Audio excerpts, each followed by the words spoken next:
All right, welcome back, everybody. It's Tuesday. It's episode 52 of The Brick Wall. Really happy to be joined by Hugh Seaton, who's the general manager of Adept Reality, a subsidiary of the Glimpse Group. Thanks for joining me today. Good to be here. So where are you at right now? I always ask everyone because during these strange times, we're doing this on Zoom. So I'm actually in our office in New York. I had a client on the east side who had a need. So this morning I was coming from kind of Eastern Connecticut in, and it's the best traffic I've ever seen. Yeah, certainly. No traffic. I've been doing the brick wall, from my office in New Orleans because I'm the only one who uses it, and I figure paying rent might as well, make some use of it. But I'm happy to hear that other people are getting into the office. Before we dive into Adept Reality, I know that Lee Rohn is the CEO of the Glimpse Group, and as a sports fan, I kind of think, and as the CEO myself, I think the title of GM, of general manager, is way cooler because, you're running a team. So can we just talk about? I've never asked him about that, but why GM? Because we are actually composed of a number of teams inside of Glimpse. There's actually 9 of us, 9 different teams. So I think he wanted to attract people of a certain accomplishment and level, and give them the ownership of the business as opposed to just having it be a department or a unit or whatever. We're really supposed to be we are run as individual units or individual teams within Glimpse. We can borrow from each other, but my P&L is my P&L. That's a good answer, and I think it's cool, and I like the idea of GM and team. So obviously, what are we here to talk about? I want to hear about Adept Reality. Yeah, but before we start, I got to tell you, you just gave me an idea. I'm definitely going to get shirts made. Okay, cool. You should. So Adept is focused on using VR for learning, especially learning for adults. Actually, before I came to Glimpse, I spent a lot of years in e-learning and really grew to love VR and created my own company, and that became part of the Glimpse Group. So I've been at this for a while. And Lerone and the team before I came and after have always thought that training is kind of an obvious place for VR. Enterprise training is even more so because the cost of equipment is a little bit less of an issue. The ability to kind of have people use things as opposed to hoping they'll use things is a little bit more under your control. And it turns out that we've learned over time that there's some areas where training VR does things that nothing else can do. And you kind of learn what it's not so good at, and you make it part of a program as opposed to the whole thing. So that is our focus is how do we use VR and to a lesser extent augmented reality to help people learn new things. That's it's amazing, and I know you guys were at this for a long time prior to the virus, but now more than ever, it's like you said, you're in the office by yourself, I'm in the office by myself. How do you conduct training? So I think having the ability to train people remotely and through virtual reality, and sometimes augmented reality is fascinating. I want to get into the pandemic a little bit more later, but have you guys seen an uptick in business and interest since from big corporations, since the pandemic started? Yeah, it's funny. It's been a little bit of that roller coaster is not the right word, but there's been different kind of moments. So in the very beginning, when everyone was like a little freaked out and no idea what to do and really thought it would be a couple of weeks, if you remember, but everyone kind of sensed that there was a big change coming. We had a lot of inbound inquiries that were more focused on multi-user VR. So it isn't necessary that VR have multiple people in it, right? Most VR doesn't actually. It's just one person in a headset in their own experience. And a lot of what we've done in the past was that. But we also had the ability to have basically as many people in VR as you'd want. And that suddenly became really important. And what's interesting is business slowed, but inquiries went through the roof. So our pipeline became amazing, even though people were a little skittish about signing. And that's, things are loosening up and it's becoming a different economy. We're not back to January, but it's not where we were in March either. But definitely a shift in what people care about. A lot more interest in bridging geographies, a little less interest right now in kind of process skills. So a lot of what we would do, for example, we worked with the New York hospital to help them train over 1,200 people. So they've got a lot of people cleaning rooms and basically going through and disinfecting essentially. And they had to train them quickly and cheaply, but consistently. And VR was a great solution for that. That doesn't need to be multiple people. What we're doing now is retrofitting it so they can have meetings in there before and after though. So VR now has become more of a way to meet during training, meet after training, discuss training, because people can't be in the same room quite as easily. Now, hospitals, ironically, are really good at it right now, so they are in person a little more. But yeah, the big change for us is this view that we don't necessarily need to be in an office together to do training, just like we don't need to be in an office together to do our daily work. I mean, that's really being rethought. And I think that's going to have an enormous impact in the long-term adoption kind of pattern of VR. Yeah, I mean, in talking to Lee Rohn, CEO of Glimpse Group, the adoption and the use cases are going through the roof now because, I have a business partner in New York, Judah, and we talk about this all the time. Like, should we open? Should we not open? He's always been more like the office type. I'm more the remote type. So we always meet in the middle. But even him now, we're trying to get out of our lease and not, have a central meeting place necessarily anymore. And obviously we'll eventually have some iteration of an office again. But, with everything flowing so nicely from home, I think that, we're definitely going to be leaning in that direction. And we are now thinking about, like, how do we onboard new people? Yeah. How do you put those processes in place? So I think this is definitely, a step, we're moving in that direction of needing training. And obviously we're on a much smaller scale, but you guys are doing it on you can do it on a small scale, but you're, aiming to do it on a larger scale. Let's jump, we'll get back into, COVID, et cetera, but, your career history and e-learning, can we talk about that a little bit more? Because I know that, that then led into, the Glimpse Group and, then the adaptation of and use of VR. So I'd love to hear a little bit more about that. Sure. So my career is sort of winding. I spent the first 18 years of it in advertising. It's a lot of that in about half of that in Asia and about half of it in the US. So in the US, I was at BBDO, I was at FCB, some of the bigger agencies working primarily on technology. So I've always had an interest in it and kind of liked that. When I came back from China in 2012, I had along the way started becoming I was a professor at NYU and in Shanghai and then in Sacred Heart in America. And learning was really important to me. Even in China, I started, it's not that I didn't love advertising, it's just I'd done it a lot and I was sort of really intrigued about learning. And that kind of morphed into thinking about how we can use technology to help people learn better. So that started with some mobile technology that then added VR as VR started to mature. That then got to a place where most of what we did was VR. And then, I along the way, I actually knew the Glimpse Group as they were forming. So DJ Smith was the guy who ran the biggest VR meetup, other than there's one in Silicon Valley that was a little bit bigger, but it's this enormous group. So I knew him, and as he was starting to work with Laurent to create the Glimpse Group, I knew them and I was really excited about what they were doing. And we talked about we did some events together. We did a big thing at Javits together. And then last year, it just became obvious that it was time to come together.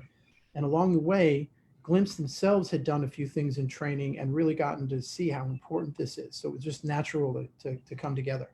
But for me, the first passion is learning. The second passion is VR. Like, I love VR, but I love helping people to learn and become a better version of themselves, so to speak. So on that note, I mean, I know you said that's amazing that you were in China and then came back stateside in the advertising career. But as far as the learning goes, I mean, over your career, the fact that we're now adopting VR and some AR technologies, is that stuff that along your career you were just thinking about, or that was a pipe dream and you're like, wow, like, I can't believe that's adopted right now? Or did you, have confidence that was always going to be where the direction heading in? Here's a funny one. My master's degree was in diffusion of innovations, which is basically how things get adopted. So the fact that it's a little slow and a little lumpy is not surprising. So I was actually working at Sony as a marketing manager when the iPod came out. So I've seen, you know what I mean? Like, I've seen how this goes. And for not very public products like VR, you just don't walk around on the street with VR. It takes a minute for people to realize this is the right thing for me. It's a little slower. It's not like an Apple Watch where every time you see one, you notice it's one. So I'm not surprised at the speed it's taking. I'm also not surprised that lots of VCs jumped in early and were a little too early, and it made everybody, humdrum. So I think, for me, the moment of VR that is maybe what you're getting after is in 2014 or 15, I think it was 15, I was visiting a friend of mine in Silicon Valley who said, you need to go to this place called Upload, which at the time was sort of a media and event company that was very focused on VR. And I was blown away by what was there, by the energy that was there, by the people that were getting funded. I was like, well, if they're getting funded, because it was right at the height of the hype.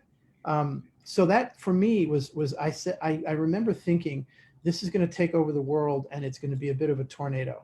And it was a tornado that blew itself out. But now it feels like, not just COVID. I think that last year, Oculus came out with their Oculus Quest, and it's just so easy to use. The price point at $400 is it's a little bit, but it's really nothing like what came before. So we're getting to a place where it's reasonable for someone to say, I could get one of these for the holidays, or I'm going to treat myself to a $400, new, because it's like getting a new laptop, not a very good laptop, but you get my point. So it's affordable now, and the experiences are good. You don't have to be a gamer to make it work, because the old ones like the HTC Vive, which is a great unit, but it's finicky.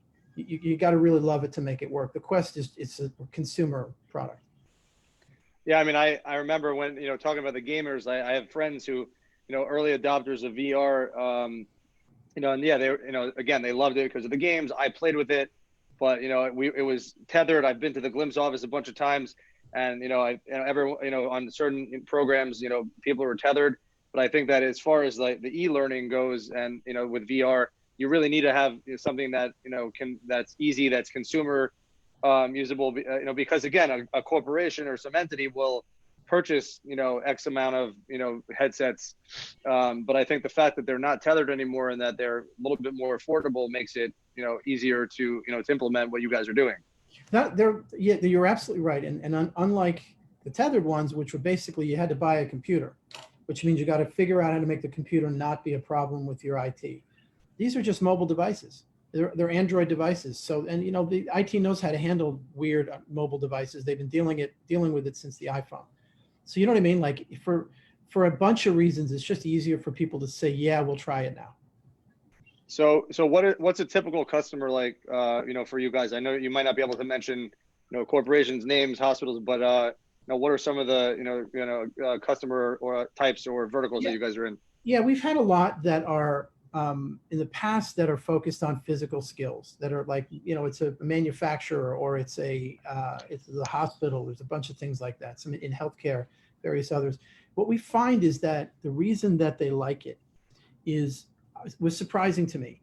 And it usually has to do, honestly, they believe that it's an effective way to train, but what's more important is the consistency and the fact that they don't have to use expensive subject matter experts to train everybody.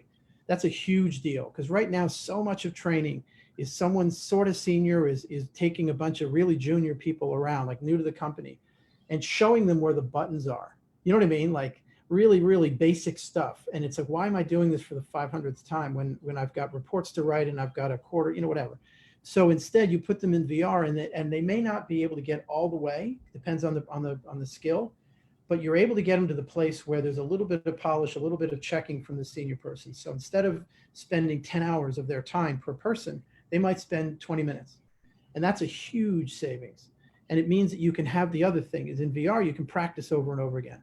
So a typical customer for us is a Fortune 500 company that is looking to upgrade their training, is looking to the other thing people look at is, can I quantify training and get to certifying people?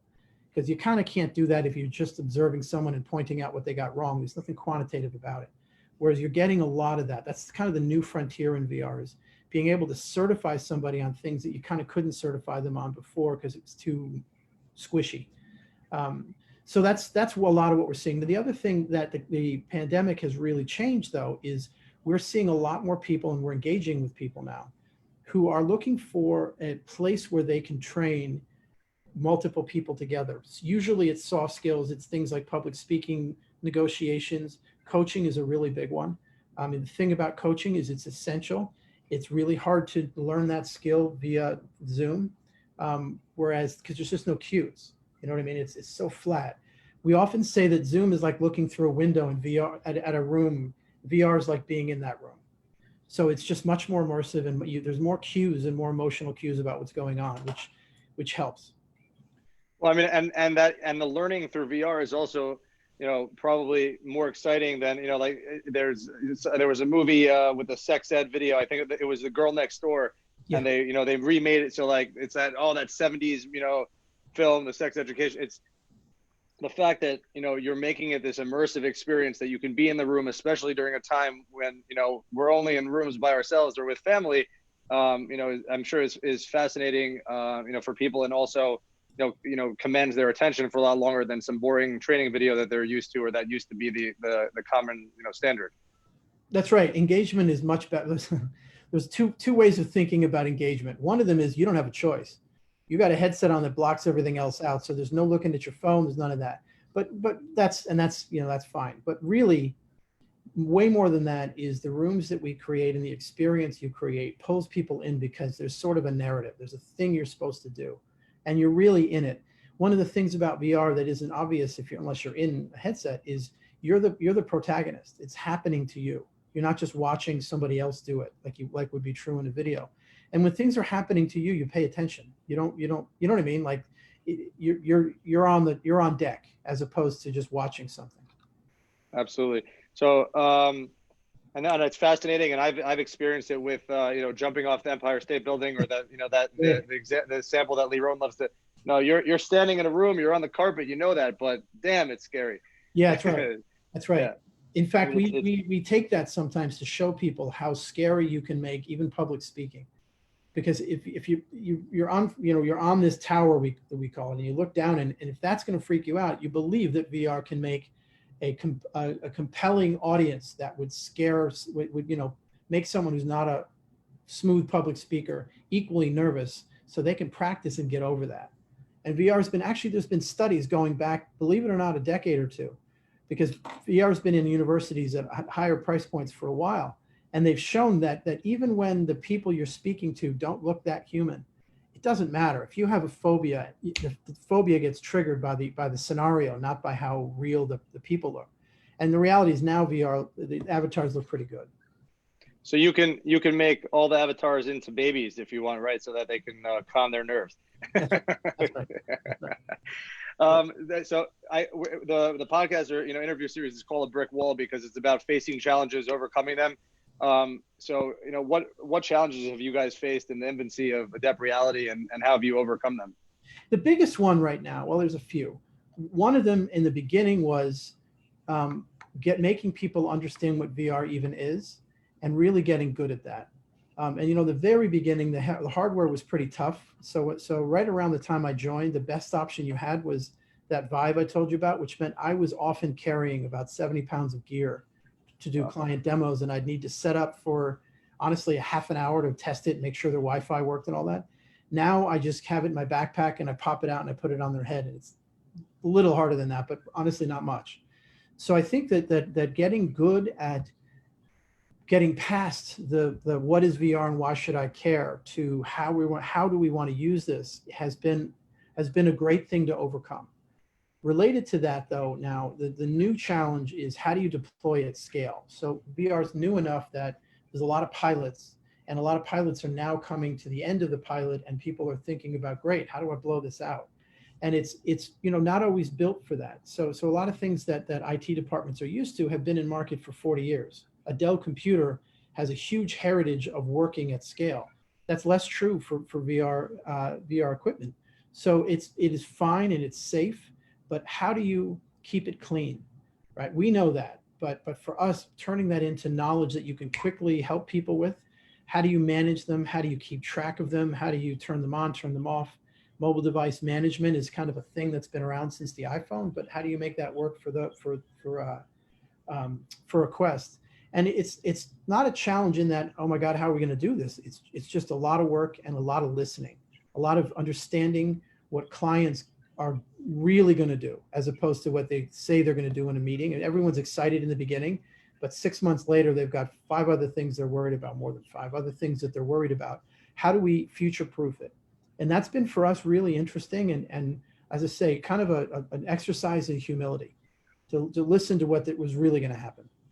Well, since you talked about that 6 month period, and it's true, people get excited once they have buy-in and they don't think that VR is just for gamers anymore, and they understand that it's, there's real use cases.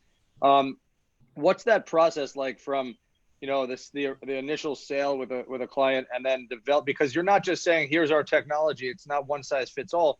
You're developing real training programs and interactive things with certifications, which means that there's tests of some sort within that training.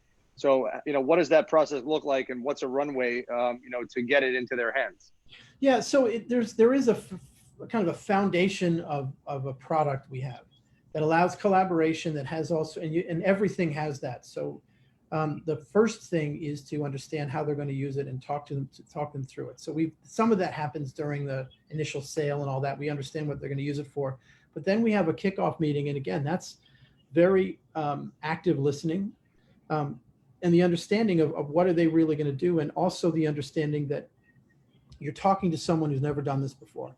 So they don't really know what to tell you in the first briefing. We start with what you're replacing and what the current process is like. The thing is, a lot of your listeners will have heard of agile programming. And if not, I'll just tell you what it is. It's the idea that you don't know everything up front, and neither does your customer. Right? They know their business very well, but they don't necessarily know how that translates into VR.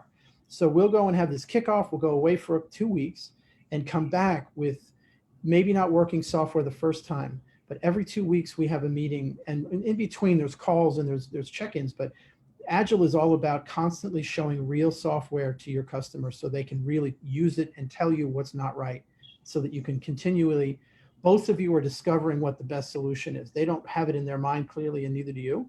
And you only can get there by having real things in your hands. So the answer is that there's a kind of a download of what they wanted to do in their business. We do our best to guess what that's going to look like as a VR product, and we start building it, and we get them in it as often as we can. That's great. And what's adoption been like, as far as, I mean, are people willing to not only work with you guys, but then also buy a bunch of headsets, or do they initially buy a couple of headsets so they can test it out, or how does that process work? Because you're hardware software problem. Yeah. You know what's sort of funny is well, with pandemic slowed things down a bit, because a lot of this stuff's made in China. That's getting resolved. It's it's another thing. What's funny is we've seen the number of headsets that they buy grow almost like it were its own mini adoption curve. At first it was like 1 or 2, and then last fall it was like 5 or 6. Now we're buying like routinely. In fact, we just delivered last week 30 to a school in the South. So now it's getting to 30. Another one did 50. One up the road, Sacred Heart, that I can talk about, where we've got a couple classes in there now. They bought 42, I think it was. So you're seeing the numbers grow as the interest and the belief that this is a way to deploy with a real group. You know what I mean? Like, it's real classes. It's not like, let's take a couple kids and have them do a lab with this. Now we're going to teach a course in VR. It's not necessarily, sometimes it's all in VR, but most of the time VR is just a central component of how they get certain things done. They may still talk a little bit on Zoom. They may do some things asynchronously with email and all that.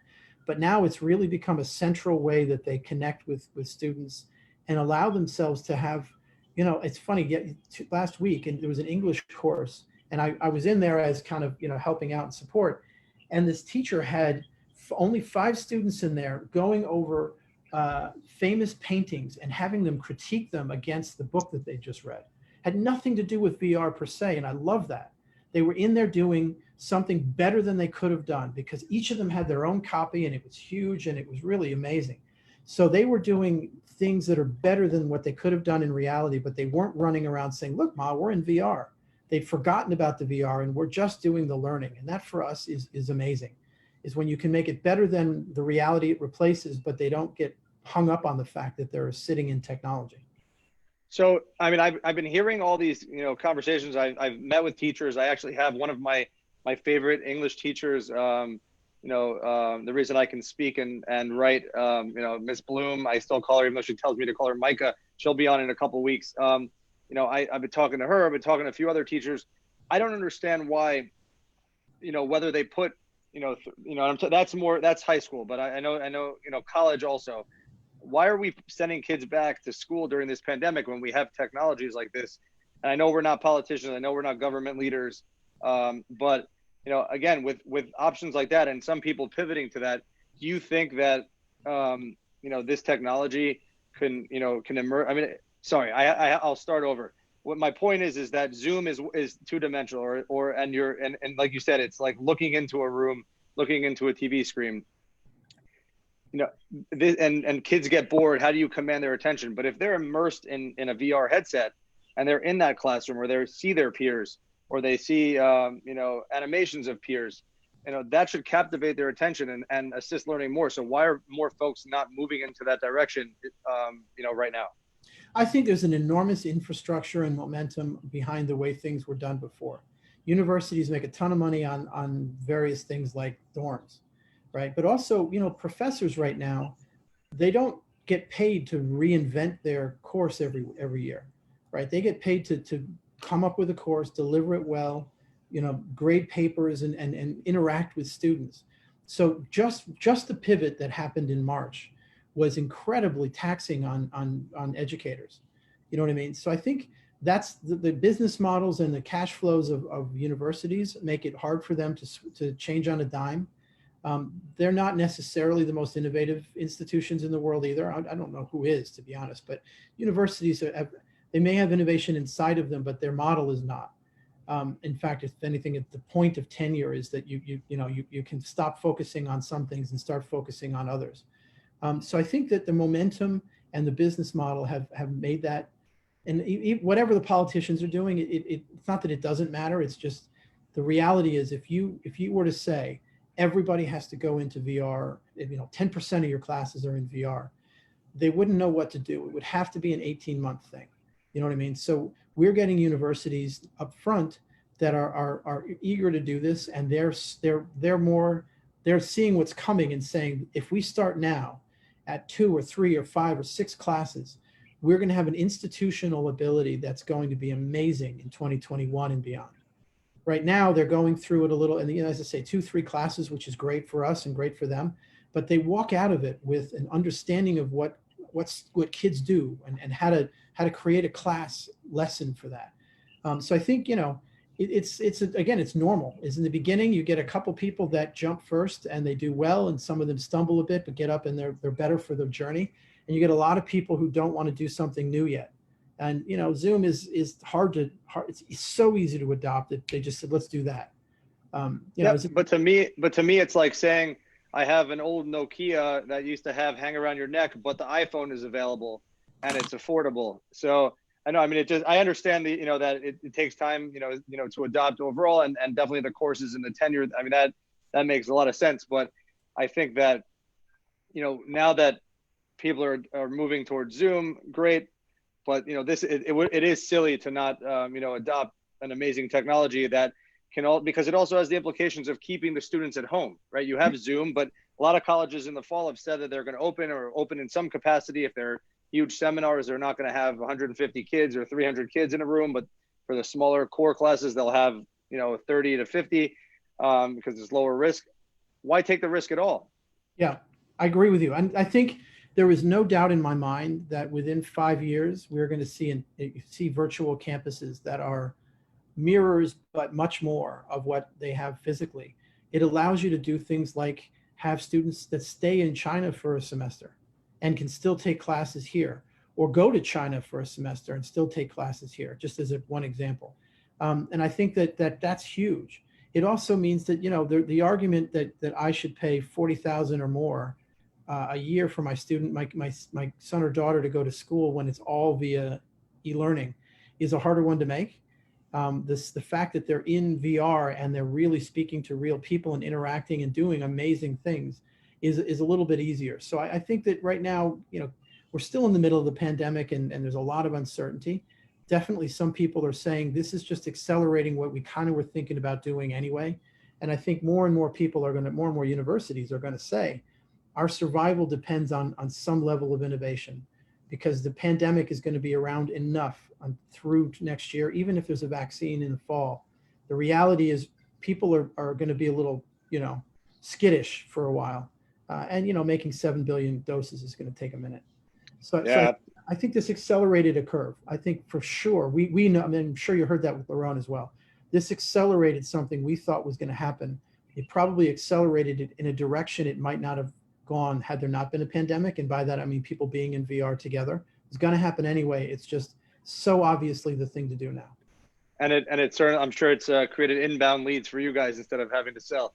Some awesome people have come our way for sure. Yeah, that's it. So what other with the pandemic hitting, and like what other industries do you think will adopt this technology, or who do you think will be the earliest adopters? Meaning not early adopters. I meant now, like who can react fast enough and be nimble enough to adopt the technology for training and other learning. So I think you're going to see a few things. I think that construction. So construction has a funny thing where you can't not be on site, but do you need all those people on site all the time? Point one. And point two is do I need somebody to learn the first time when there's hundreds of thousands of dollars worth of material around them? So you've seen there's a few reasons why VR has actually been a part of the construction industry anyway. They do a lot of modeling in what's a kind of modern version of CAD, which is very good for VR. So they've been doing that anyway. I think you're going to see, it's an enormous industry, but I think you're going to see more and more adoption at the higher end. So the top 200 firms, let's say. And these are big firms and they build big stuff. That's fascinating. And I look forward to seeing all that you guys are doing. And, obviously I'll be rooting for you, continue watching. Where can you be found online? LinkedIn is the big one. So, okay. So Facebook, I've backed off a little. I've got a little presence there, but I spend a lot of time on LinkedIn. I think there's a lot of our community shares a lot of really cool stuff on LinkedIn, and we as a company are thanks in part to HeraldPR, are pumping out pumping out some good stuff on LinkedIn. And what's the domain for Adept Reality? So it's just adeptreality.com. So ADEPT reality.com. All right, that's awesome. I advise everyone to check it out. And this was extremely educational, and I really appreciate you taking the time, to join me and to share this. And I think we'll be seeing a lot more headsets all around, and a lot more education in other industries, adopting this. So thank you so much. Hey, thanks so much. I appreciate it. All right, I'll talk to you soon, man. You got it. Bye.